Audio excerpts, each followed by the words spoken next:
দাঁড়িয়ে পানি পান করলে হতে পারে বড় 5টি রোগ। অনেকেই আমরা দাঁড়িয়ে পানি পান করার অভ্যাস করে ফেলেছি, এটা সবচেয়ে বড় বদ অভ্যাস। নবীজি সাল্লাল্লাহু আলাইহি সাল্লাম দাঁড়িয়ে পানি পান করতে নিষেধ করেছেন। নবীজি সাল্লাল্লাহু আলাইহি সাল্লামের একটি হাদিস রয়েছে, যদি কেউ দাঁড়িয়ে পানি পান করে ফেলে সে যাতে করে বমি করে সেই পানিটা ফেলে দেয়। সুতরাং অবশ্যই আমাদেরকে সতর্ক থাকতে হবে, দাঁড়িয়ে পানি পান করা যাবে না। নবীজি সাল্লাল্লাহু আলাইহি সাল্লামের সুন্নাহ হচ্ছে বসে পানি পান করা। 1500 বছর আগে কোনো টেকনোলজি ছিল না, কোনো ল্যাব ছিল না, কোনো সায়েন্স ছিল না। নবীজি সাল্লাল্লাহু আলাইহি সাল্লাম জানিয়ে দিয়েছেন, একজন মানুষ সুস্থ থাকতে চাইলে বসে পানি পান করবে, তাহলেই সুস্থ থাকতে পারবে। দাঁড়িয়ে পানি পান করলে বড় ধরনের ক্ষতি হওয়ার সম্ভাবনা আছে।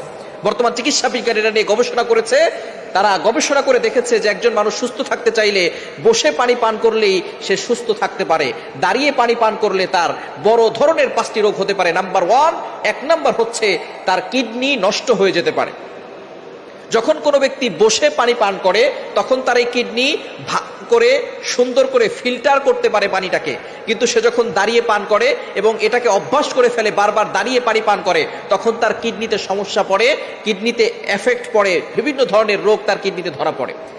এজন্য অবশ্যই আমরা বসে পানি পান করার চেষ্টা করব। এক চিকিৎসা বিজ্ঞান সে চিন্তা করেছে একজন মানুষ কিভাবে সুস্থ থাকতে পারে, কিডনিকে ভালো রাখতে পারে, পাকস্থলী ভালো থাকতে পারে, কিভাবে পানি পান করলে সে সুস্থ থাকবে। সে একটা রেস্টুরেন্টে গিয়েছে, যাওয়ার পরে তো সেখানে দেখে একটা লোক এসেছে, আসার পরে তিনি বসেছেন, বসার পরে পানি খেয়েছেন, পানিটা রেখে 3 শ্বাসে পানি খেয়েছে, তারপরে পানিটার গ্লাসটা রেখে সে চলে গেছে। এবার চিকিৎসা বিজ্ঞান তিনি হয়রান হয়ে পড়েছে, এই লোকটা বসে কেন পানি পান করলো এবং সে 3 নিঃশ্বাসে কেন পানি পান করলো।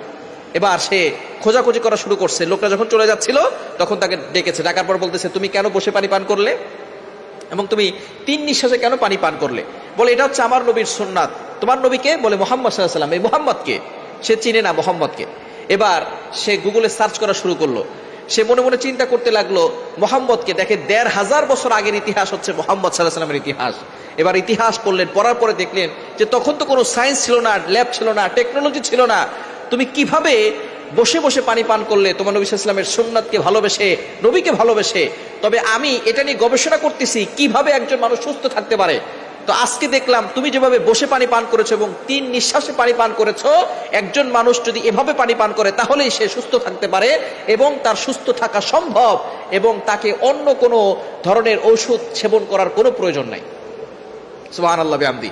সে নবী সাল্লাল্লাহু আলাইহি ওয়াসাল্লামের ইতিহাস পড়ে সাথে সাথে কালিমা পড়ে মুসলমান হয়ে গেছে। সুতরাং চিকিৎসা বিজ্ঞান হয়রান হয়ে পড়েছে, যদি কোনো ব্যক্তি বসে পানি পান করে তাহলে তার কিডনি ফিল্টার ভালো করতে পারে এবং কিডনিতে কোনো সমস্যা হয় না। কিন্তু যারা দাঁড়িয়ে পান করে এবং দাঁড়িয়ে পান করতে করতে বদ অভ্যাস হয়ে যায়, আস্তে আস্তে তার কিডনিতে সমস্যা হয়। দ্বিতীয় নাম্বার, হার্ট